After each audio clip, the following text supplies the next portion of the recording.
be here. So thank you, Jeanette. Thank you, Amanda Sue, for inviting me. Thank you for everyone holding the consciousness of someone new coming in. And even though I wasn't at that women's retreat yesterday, I believe in oneness, that we each get to experience that energy and the upliftment that came out of the work that the women did. So for the men and for the rest of us who weren't there, thank you so much.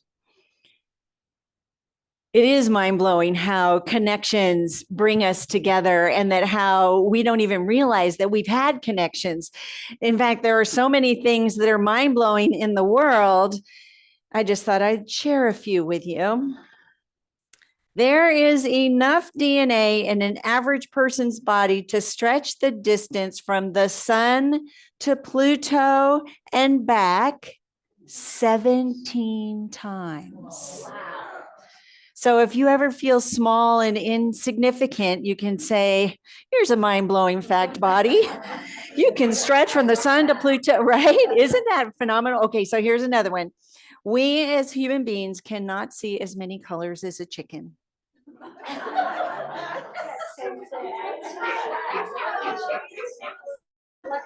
Lucky chickens. Because in a rainbow, like as human beings, we can't even see all the colors in the rainbow. There's like over 1 million different variations of hues, and yeah, lucky chickens. Okay, number 3. We have not figured out yet the secrets to immortality, but the Turritopsis nutricula jellyfish has. Once it reaches sexual maturity, it reverts. And then it grows, and then it reverts. And then Turritopsis, yeah, okay, fine. Number 4, the number of words posted on Twitter, which is now rebranded as X. The number of words posted each day would fill a 10 million page book. Okay, we're stopping right there. And number 5, it would take more than 1,000 years to watch every video on YouTube. So, yeah, how about that? In unity, the mind, our mind-blowing mind, is the foundation for everything. It's our mind is what forms every thought. Our mind forms every experience. If our mind is a creative, formative beast, it's just, that's what our mind does time and time, all day long, all day in, all day out. It's all about our mind and what our mind can do.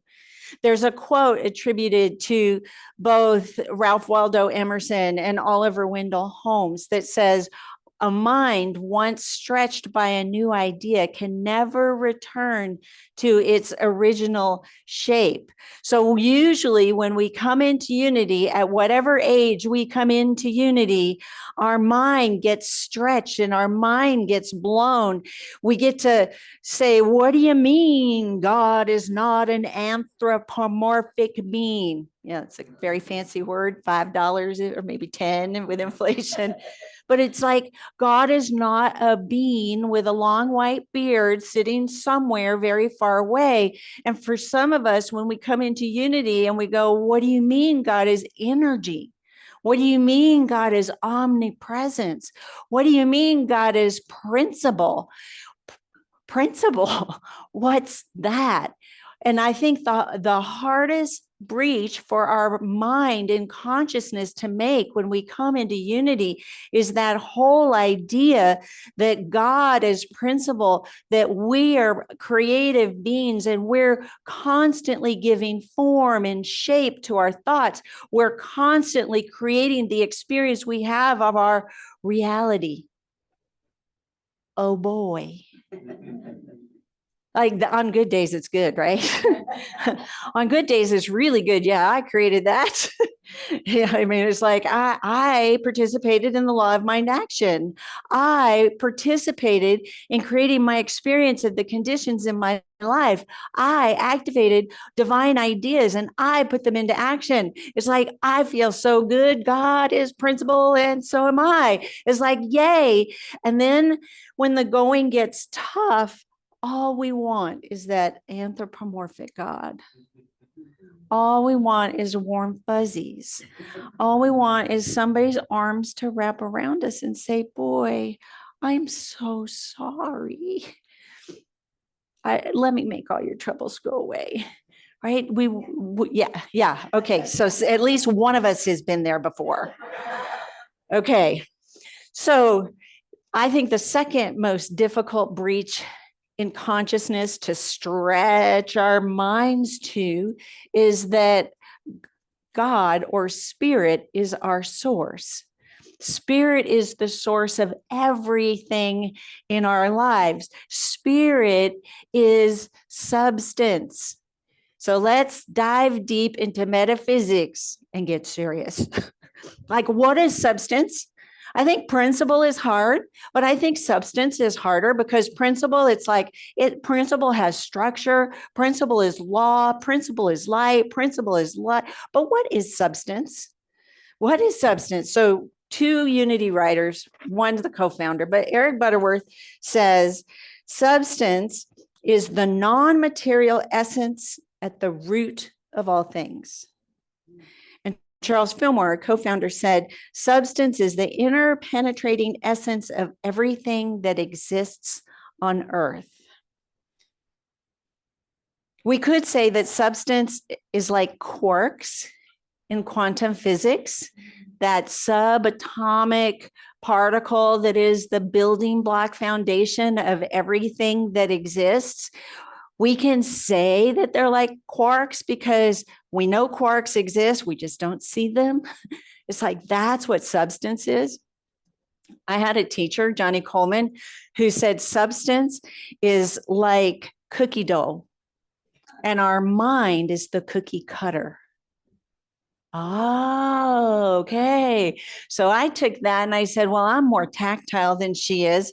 Substance is like Play-Doh, and I can make anything I want to out of Play-Doh. I can make little people, I can make dollar signs, I can make, people come together, I can build lots of people and have a congregation. Like, I can make anything out of Play-Doh I want to. And now every term when I teach at Unity Worldwide Spiritual Institute, I challenge my prosperity students, come up with an analogy for what substance is. The up and coming ministers and spiritual leaders you can rest assured Unity is in good hands. So this last term, one of them said, substance is like music. The notes exist, and it's up to us to put those notes together to make the song or to make a symphony. See what I mean? We're in good hands. Another student said this last term, substance is like the ink in a pen or the lead in a pencil. It's there. It's just waiting for our hand to pick up the instrument and start writing the story of our lives. Pretty good, huh? I'm like, wow, these students are amazing. So substance, when we think of it that way, it's like we can write the story of our lives. We can create a symphony in our lives. We can create all those amazing, prosperous, well-being thoughts and ideas and experiences. We just feel so good. And then there's sometimes when it's like substance gets lost in translation. What happened to our bank account? What happened? I thought she was my friend. Hey, I thought we were buddies. It's like, what happened? It's like spirit or substance gets lost in translation. Where is the misinterpretation of this magnificent stuff that's everywhere present? Yeah, where is it? In the Christian scriptures, there are at least 35 miracles recorded that Jesus participated in or accomplished during his 3 years of ministry. When you think about miracles, it's really a matter of saying that person was healed. They were healed physically or mentally or emotionally. They were supply came when we needed it most. And then there's the biggest miracles of all when we overcome death. It's like, yeah, all of those miracles happened with the very same substance that is available to us right now. Unity writer Jim Lewis said, a miracle is when we bring in principle and substance and move it through our own consciousness. I think it's bigger than that. I think when we take principle and we recognize that there's substance all around us, bringing it in and through our consciousness to create a miracle, it requires the activity of God.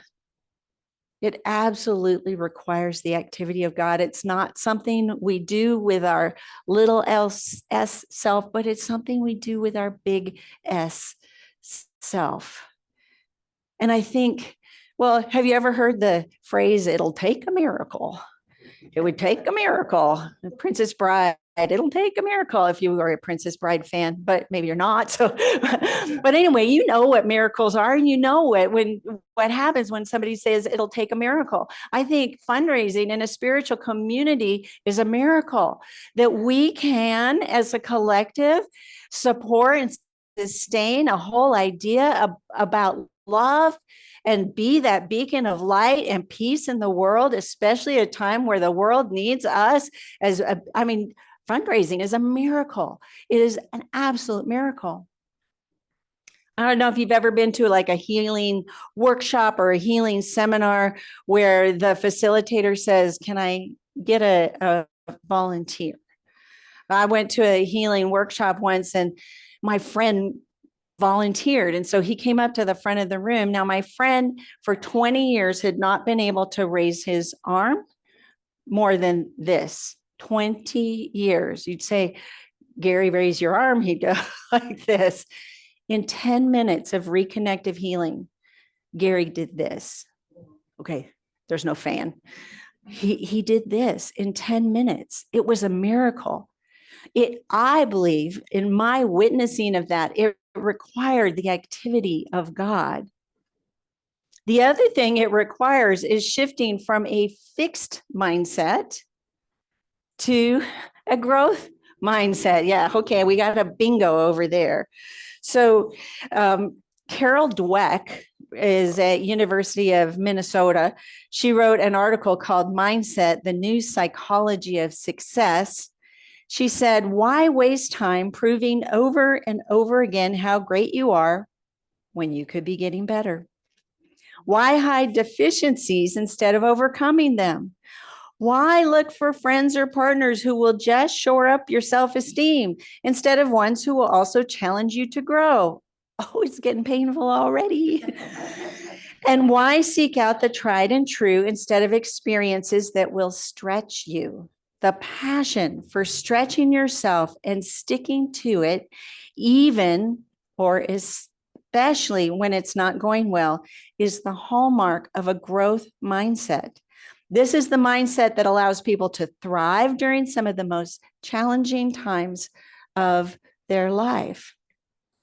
So people with a fixed mindset believe that we're good or not good at something because that's just who we are. Where people with a growth mindset recognize that miracles can occur in their life, number one, because God is principle, number two, because spirit is our source, and number three, because we choose to engage ourselves in the creative process. So number one, principle, God is principle. Number two, spirit is our source. You're probably getting it by now. Number three, we choose to be active. The word fixed mindset isn't always a bad thing. And I say that maybe to excuse myself. But I have a very fixed mindset about golf. And I'm finally at peace with that. I've tried it and I have a very fixed mindset. Okay, so you guys, some people play golf. Anybody play golf? But you've at least seen golf on TV. Okay, see, we have one. Okay, there's always one. So golf for me, it was something I wasn't good at. I wasn't ever going to get at. And the reason why I knew that is because when I was in high school, in my geometry class, there was this gorgeous guy who sat next to me. I mean, gorgeous guy. He was the captain of the golf team. He made hole-in-ones. I mean, he was gorgeous.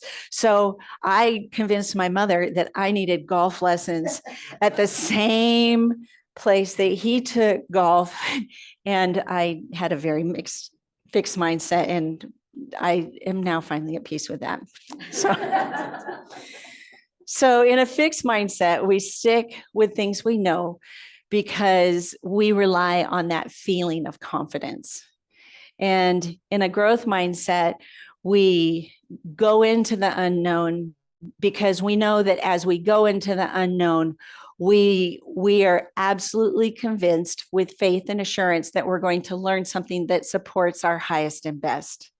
When we're in that fixed mindset, we rely on information that comes from outside of us to say what we should do. And when we're in a growth mindset, we allow our passion, our heart to lead us and have discovery from the inside out about the fullness of what we can be. In a fixed mindset, failure is an absolute disaster. And in a growth mindset, failure is simply information and an invitation to keep going. Did you know that Colonel Harlan Sanders made 1,008 sales calls before he got a yes on somebody wanting to buy his fried chicken recipe? And today KFC has more than 29,000 franchises in 147 countries. And each of those franchises has a net revenue of almost $1 million. There is a KFC in Cottonwood, right down the road a bit. I looked at it on the map. We used the word fixed in our vocabulary all the time. We have fixed income. We have fixed assets. We have fixed ideas. We have fixed signs in astrology. The word fixed and everything that surrounds that word fixed is a myth. It's a myth. It's a toxic myth in our collective consciousness when we say that's just the way it is. Or that's just the way it's always been. Toxic myths, fixed mindsets. What can we do to shift from the fixed mindset to growth mindset? Number one, is principle. Number two, spirit is our source. And number three, it's up to us to engage in participate in life in a way that requires the activity of number one and number two. Charles Fillmore had a quote that I use all the time. He said, "I am one with the opulence of God. I am now in the flow of infinite abundance, and I give thanks for the prosperity that is mine by divine right." I love the word opulence. It's so evocative. Opulence. It's like, I can smell the leather seats in the car. Opulence. I'm dining in an establishment that doesn't have paper napkins, right? Opulence is that feeling, that awareness, that assurance that we have all the money in our bank account that we need. It's that feeling, it's that assurance that our relationships with the divine is in tune and in the flow. Our relationships with others are in tune and in the flow. Our relationship with ourself is in tune and in the flow. It's like everything is working together for our good. I didn't make that up. That was Abraham. I'm just slipping that in. Everything is working together for our good. It's like we know that feeling of opulence. Close your eyes and go, yeah, I am one with the opulence of God. I am now in the flow of infinite abundance, and I give thanks for the prosperity that is mine by divine right. In Unity, we engage in practices. We practice prayer, we practice meditation, we practice affirmation and denials, and sometimes we practice games. And I'm here to invite you today to engage in a game called the money game. Ha ha. Didn't know you're going to have homework for the next 21 days. Amanda Sue will be here on September 9th, and she's already asked me to invite you to play this game, and she's going to check up on you. She's going to say, how did it go? So here's the game. On day one, you get $1,000. On day one, your task is to circulate that $1,000. On day two, you get 1,000 more. So you have $2,000. Your job is to circulate $2,000. On the third day, you get $3,000. What is your job to circulate? $3,000. On day 21, what is it your job to circulate? 4,000. No, 21. Tricked you. I didn't really trick you, but you know what I mean. You know what I mean? It's so get a pad of paper or get a little notebook and write down day one, $1,000, and then write down all the ways you're going to circulate that money. And I want you to know that I've been very mindful with the word circulate. I didn't use spend. I didn't use or use up. I didn't say fork out, because spending and using and forking out is depletion language. Circulate is an affirmation of the ever-present substance of money, that energy of money that's ever present and available for us to use at any time. So this is an exercise where you get to see, how does it feel to be opulent every day? And the next day you stretch your mind by another $1,000. And the next day you stretch your mind by another $1,000. It's a way to recognize in your consciousness where you easily expand. And if you forget on day 12, that's a notice too. It's like, wow, 12,000 is an upper limit for me. I recommit. So the next day, how much are you going to get? $13,000. It's amazing to be circulating on day 11, $11,000 when you knew the day before you did 10,000, and the next day you're going to get even more. It's like, that's substance. It's a game, it's a practice, call it what you will, but it's an invitation for you to stretch your mind, because a mind stretched by a new idea can never return to its original shape. Take a breath. Let's repeat together. I am one with the opulence of God. I am one with the opulence of God. I am now in the flow I am now in the flow of infinite abundance. And I give thanks for the prosperity that is mine by divine right. Let's take that idea, that thought, into a time of meditation. Closing our eyes and taking a breath and saying, today is Sunday. Today is a day where I can re-examine my mind. Today is a day when I can go on a journey inward, and I'm going on that journey inward right now.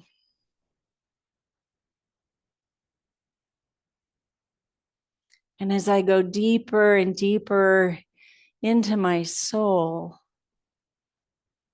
I notice habits and beliefs as I go deeper. I notice thoughts and words as I go deeper. And I simply let them go by.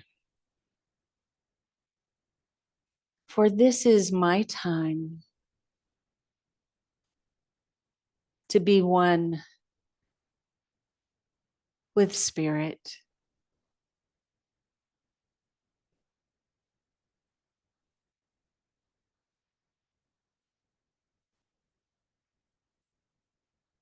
To stretch my heart, to stretch my mind,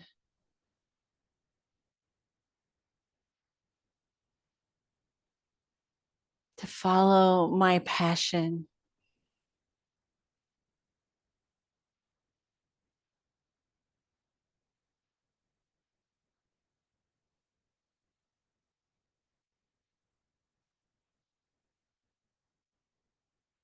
to recognize the building blocks of my holy purpose in the world.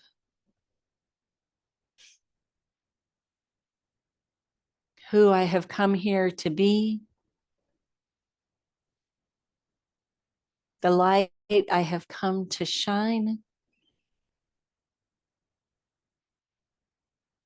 the peace that I'm meant to radiate,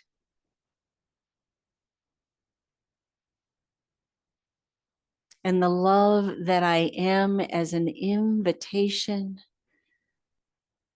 for miracles.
I am one with the opulence of God.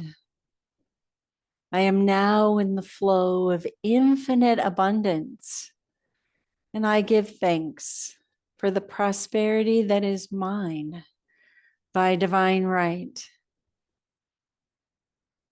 With this truth anchored in our soul, we make the journey back up into light, the journey back up into this space, into this room, into a growing way of being, an expanded version of ourself. We come back up into this space, this time, this place, this room, knowing that we are beloved expressions of God, that we are here for a holy purpose, and that we are always at the right place at the right time right now. I invite you to open your eyes, wiggle your fingers, wiggle your toes.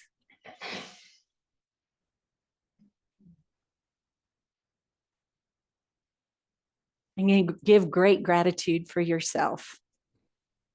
Great gratitude for yourself. Thank you and amen.